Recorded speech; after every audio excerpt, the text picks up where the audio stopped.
How the World Failed to Stop Hitler. The Road to World War II. November 8, 1923. Munich, Germany. Inside a large beer hall called the Bürgerbraukeller, around 3,000 people sit listening to a political speech. The atmosphere is ordinary. Heavy wooden tables, glasses of beer, murmurs from the crowd, men in suits and uniforms. A tired audience listening to another speech in a country already drowning in anger and uncertainty. No one expects history to enter the room. Then, suddenly the door bursts open. A man in his mid-30s storms inside. He wears a dark coat. His face is tense. His eyes burn with intensity. Behind him are armed men in brown shirts. The man pulls a pistol from his pocket, raises it toward the ceiling, and fires. The sound echoes through the hall. Everyone freezes. The man climbs onto a table and shouts at the top of his voice. The national revolution has begun. He tells the crowd the hall is surrounded by armed men. No one is allowed to leave. Panic spreads. Women scream. Men push toward the exits. People whisper, stand, sit, and stare in confusion. The man's name is Adolf Hitler, and what happens that night will become the first dramatic step on a long and dark road toward the greatest catastrophe in human history. The coup fails in less than 24 hours. Hitler is arrested. He is tried. He is sent to prison. At that moment, it seems his political career is over before it has truly begun. But 10 years later, this same man will become Chancellor of Germany. And 16 years later, he will unleash a war that will consume tens of millions of lives, destroy entire cities, and change the world forever. The question is simple. How did this happen? How did a failed revolutionary in a beer hall become a dictator who shook the planet? And perhaps more importantly, why did no one stop him? The answer is not simple. No single man, no matter how dangerous, can destroy the world alone. This story is bigger than Hitler. It is a story about a failed peace, a broken economy, a humiliated nation, a weakened democracy, a world afraid of another war, and a series of decisions made by people who should have known better. To understand the rise of Hitler, we must go back before the beer hall, before the brown shirts, before the speeches, before the swastika became a symbol of terror. We must go back to a palace outside Paris, where world leaders gathered to make peace, and where, without fully realizing it, they planted the seeds of the next war. Part 1. Versailles, June 28, 1919. The Palace of Versailles, France. The same palace that once symbolized the power and grandeur of French kings, now becomes the stage for one of the most important moments of the 20th century. The First World War has been over for 7 months. Europe is exhausted. Empires have collapsed. Millions are dead. Cities are ruined. Families are shattered. The victorious leaders have gathered to decide what should happen next. How should Germany be punished? How should Europe be rebuilt? How can the world prevent another war like the one it has just survived? Inside the famous Hall of Mirrors, beneath glittering chandeliers and golden walls, diplomats and statesmen gather in formal clothing. The room is beautiful, but the atmosphere is tense. Everyone understands that the decisions made here will shape the future of millions. At the center of the peace conference stand 3 men. Woodrow Wilson, President of the United States. David Lloyd George, Prime Minister of Britain. Georges Clemenceau, Prime Minister of France. Each man has come with a different vision. Wilson is the idealist. He dreams of a new international order. He wants a peace based not on revenge, but on principles. He speaks of self-determination, open diplomacy, and a League of Nations that will prevent future wars. To many Europeans, Wilson seems almost like a prophet. When he arrives in Europe, crowds welcome him with extraordinary emotion. Some see him as the man who will save civilization from returning to bloodshed. They call him the Apostle of Peace, the hope of humanity, a new Moses from across the Atlantic. But Lloyd George and Clemenceau live in a harsher world. Lloyd George is practical. He wants to protect British interests. Britain wants Germany's naval power broken. It wants security. But Britain also understands that Germany cannot be destroyed completely. A ruined Germany would not buy British goods. A broken Germany could destabilize Europe. Lloyd George wants punishment, but not total destruction. Clemenceau is different. He represents France, and France has suffered terribly. The war was fought across French soil. French towns and villages were reduced to ruins. Around 1.4 million French soldiers died.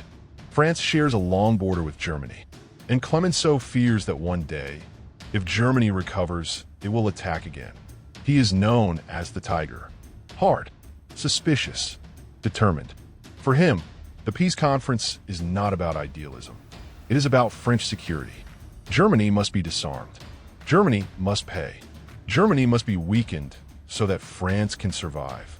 The negotiations last for months. Every article is debated. Every border is contested. Every promise is measured against fear, pride, and revenge. Wilson tries to soften the treaty, but again and again, he compromises.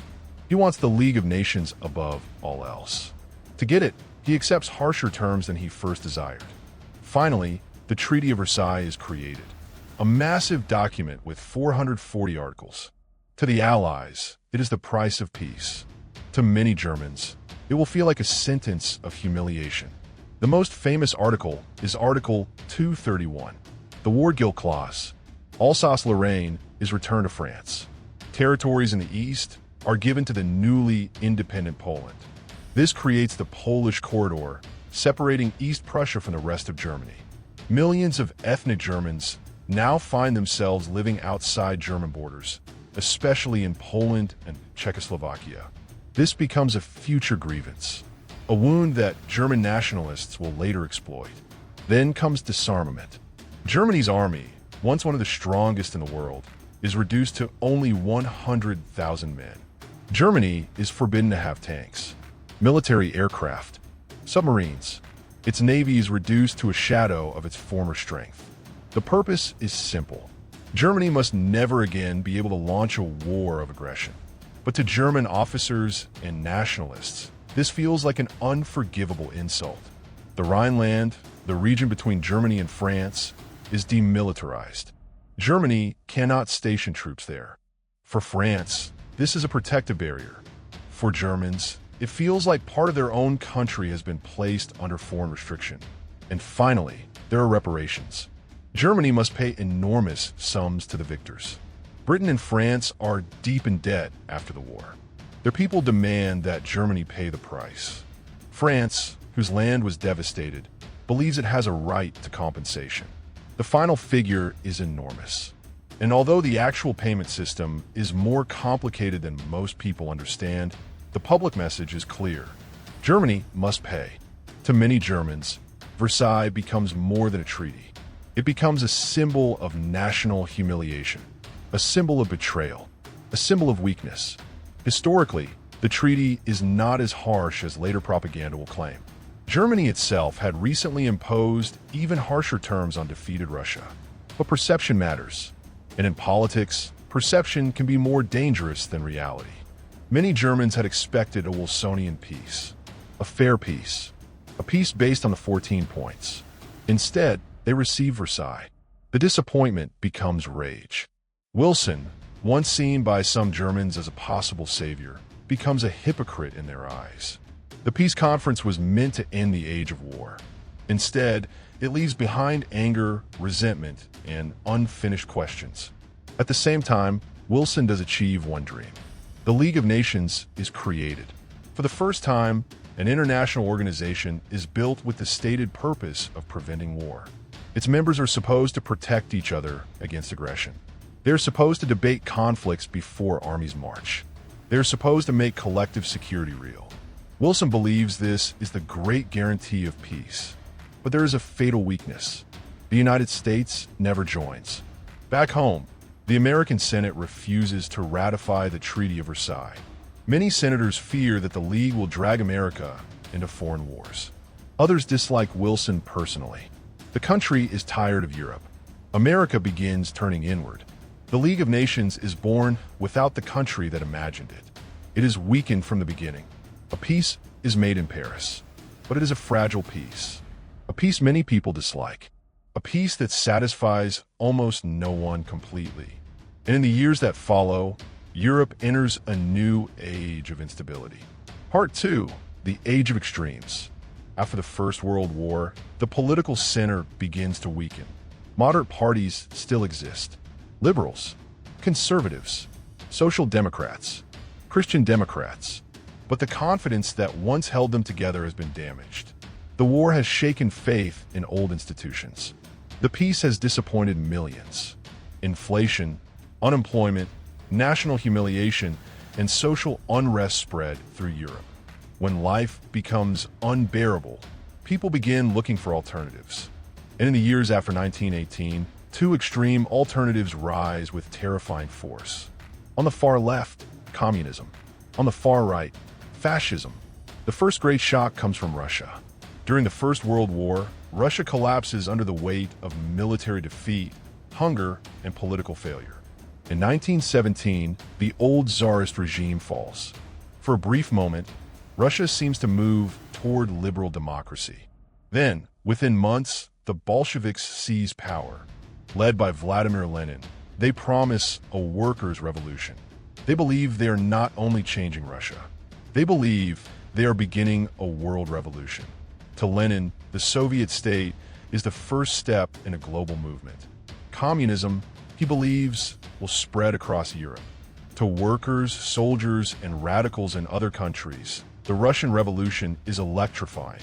It seems to prove that an old order can be overthrown, that capitalism can be challenged, that kings, generals, landlords, and industrialists can be swept away. Across Europe, communist movements grow. In Berlin, communists attempt to seize power but fail. In Munich and Hungary, short-lived Soviet republics are declared. They collapse quickly, but the fear remains.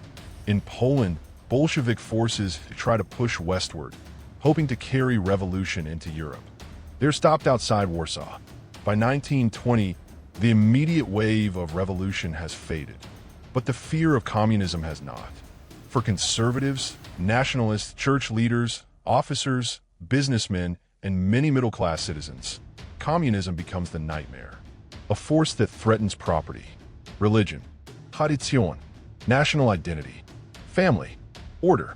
This fear becomes one of the most important political forces of the 1920s and 1930s.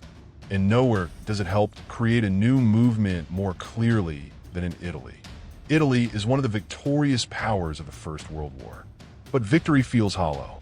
The country is poor, deeply divided, burdened by debt. Hundreds of thousands of Italian soldiers are dead. The government is weak. Inflation rises. Strikes spread. Land seizures occur. Many Italians ask the same bitter question. What was the war for?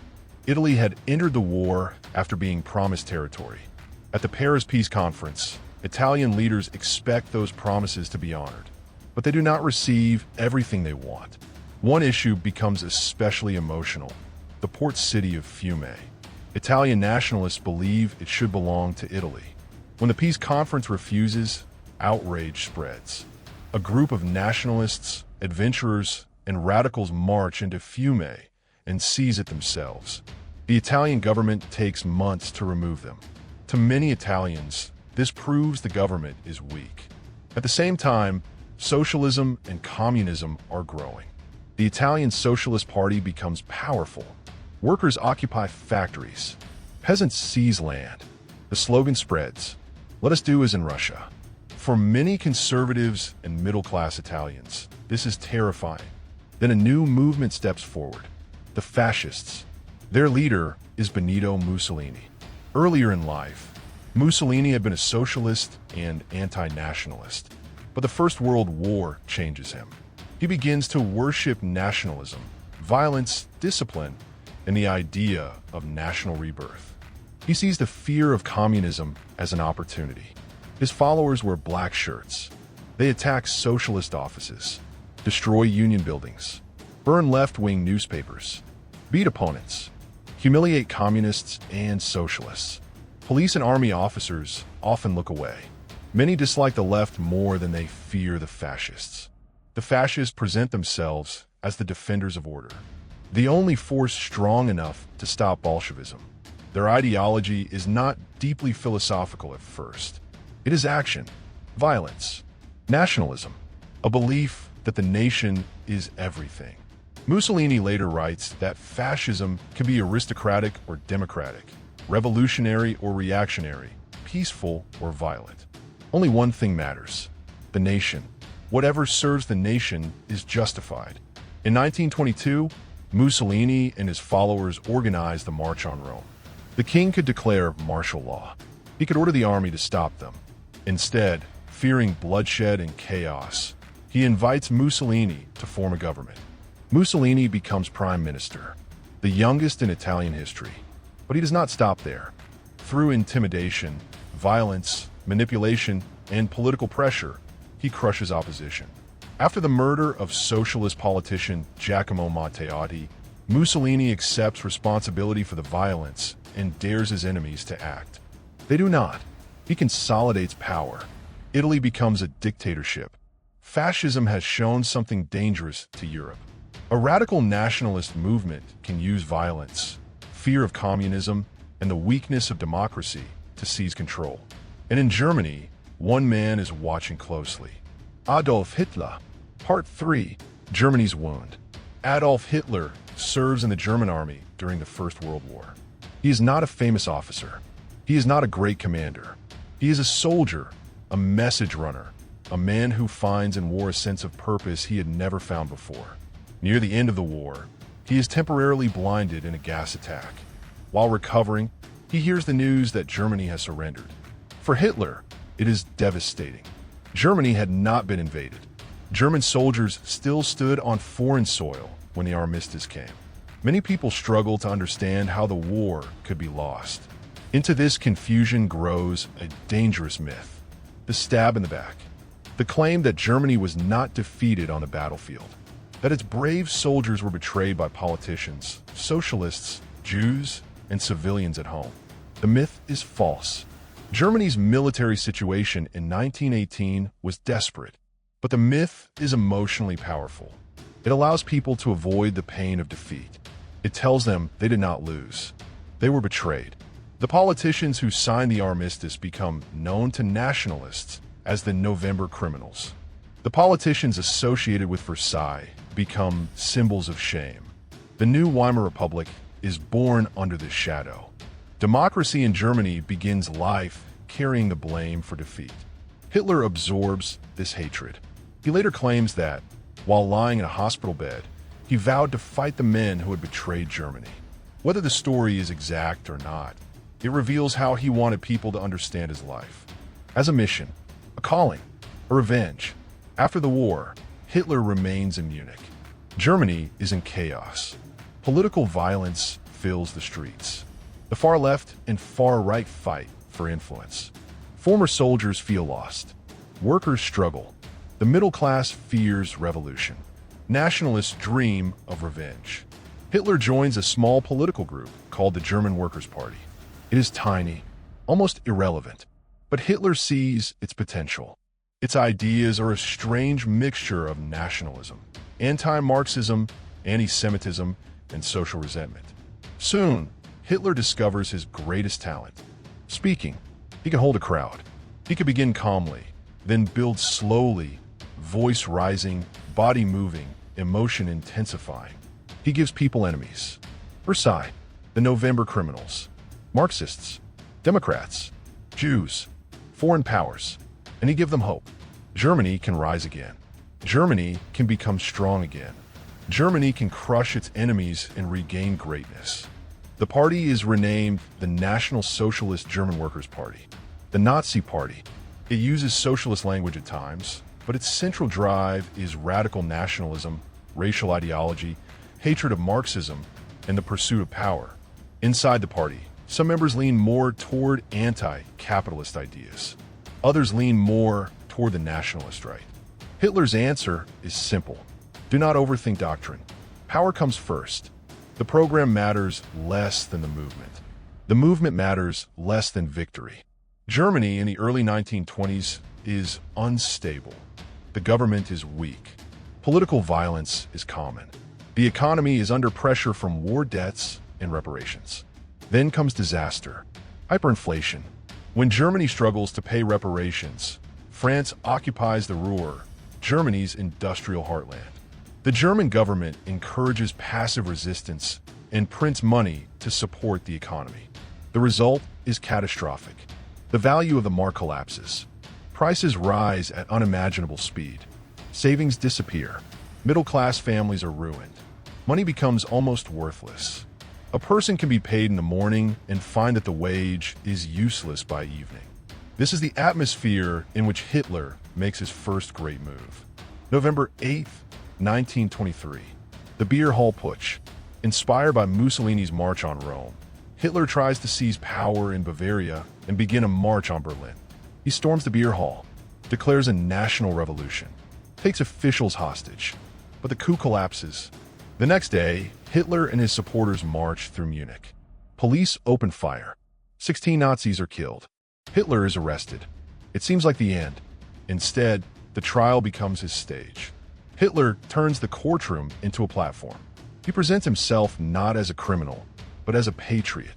Newspapers print his speeches. His name spreads across Germany. He is sentenced to 5 years, but serves only 9 months. In prison, he writes Mein Kampf. There, he lays out his dark vision.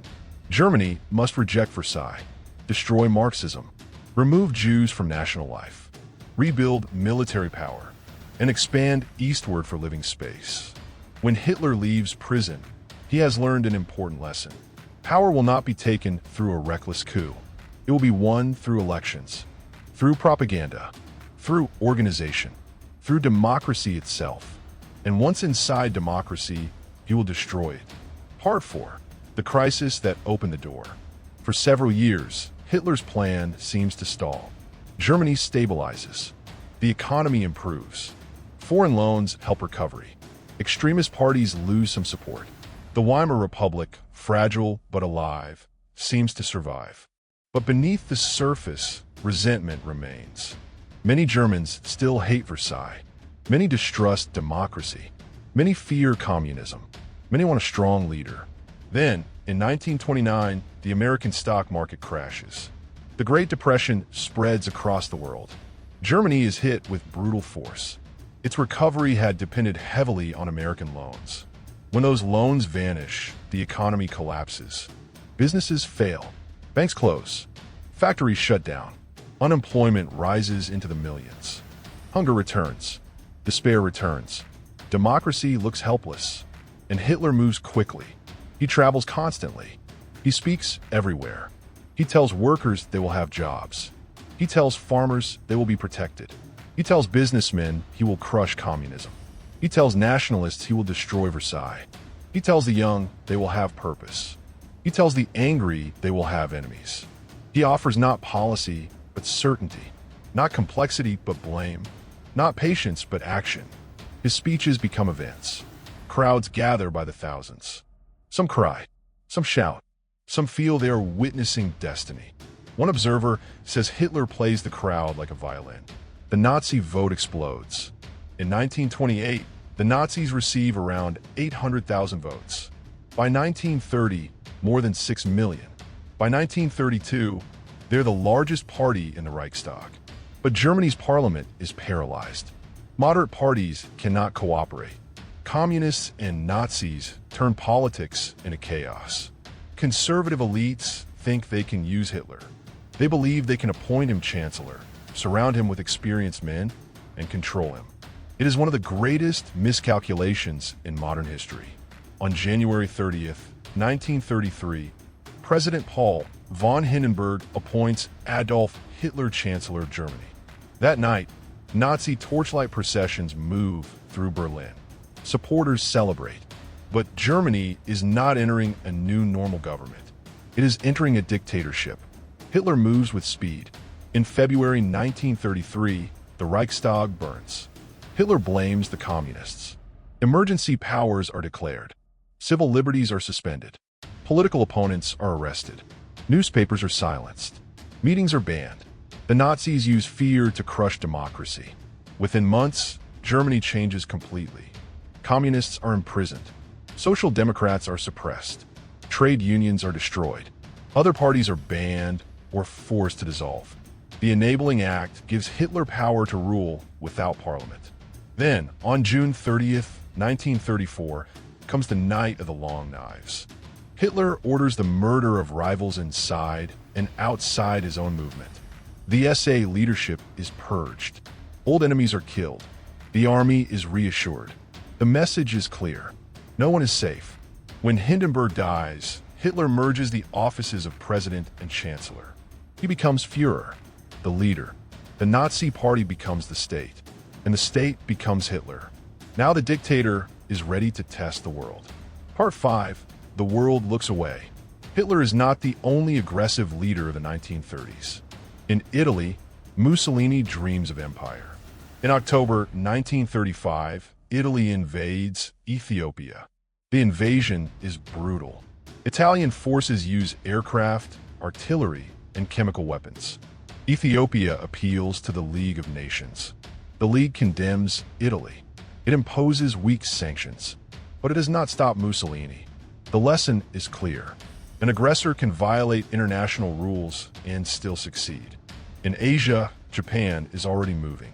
In 1931, Japan invades Manchuria in northeastern China. China appeals to the League of Nations. The League investigates and condemns Japan. Japan simply leaves the League and keeps Manchuria. Again, the lesson is clear. The League has words, but no real power. Hitler watches all of this carefully. He sees that the League is weak. He sees that Britain and France are afraid of war. He sees that bold action is rewarded. In March 1935, Hitler openly announces German rearmament. This violates Versailles. Germany begins rebuilding its army. It creates an air force. It expands military production. The world protests with words, but no one acts. Hitler ist unchecked.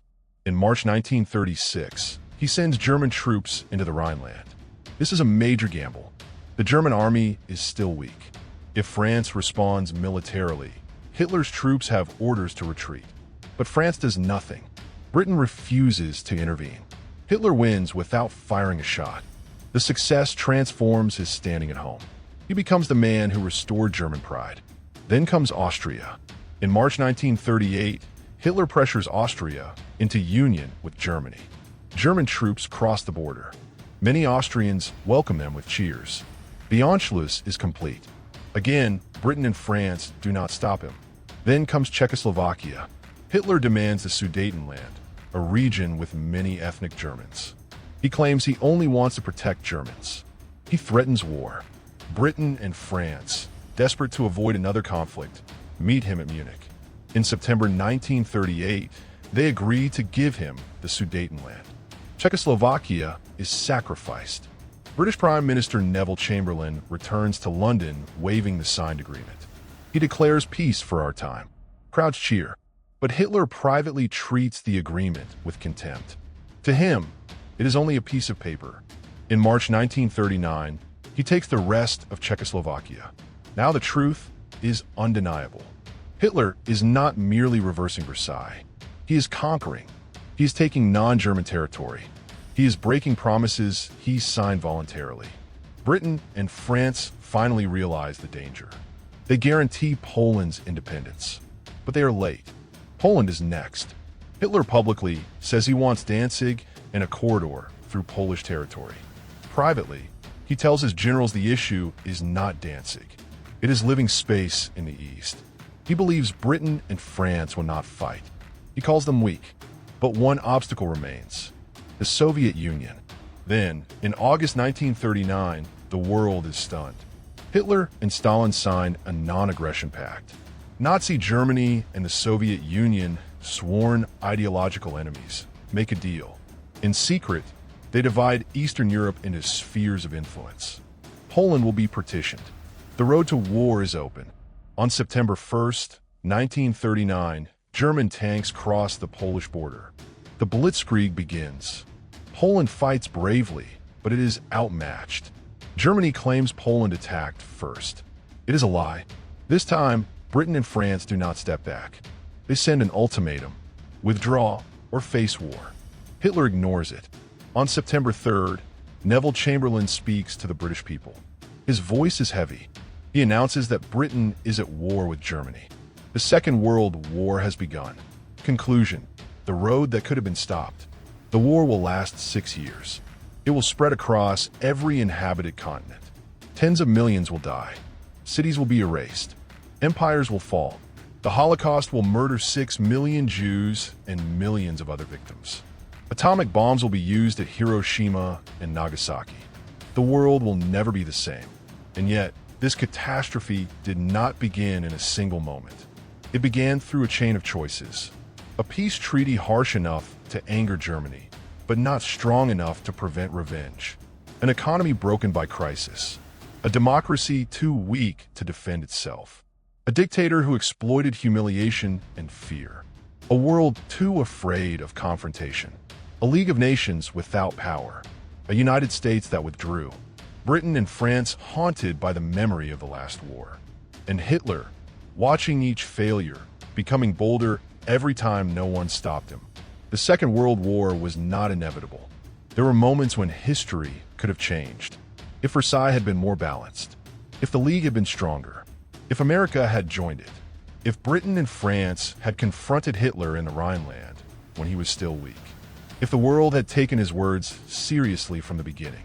But those chances passed. The world chose delay. It chose hope over realism. It chose appeasement over confrontation. A man filled with hatred and ambition. A wounded nation searching for someone to blame. A world unwilling to act when action still mattered. These were the ingredients that created the greatest catastrophe in human history. And that is why this story still matters. Not because the past is gone, but because the patterns of the past can return.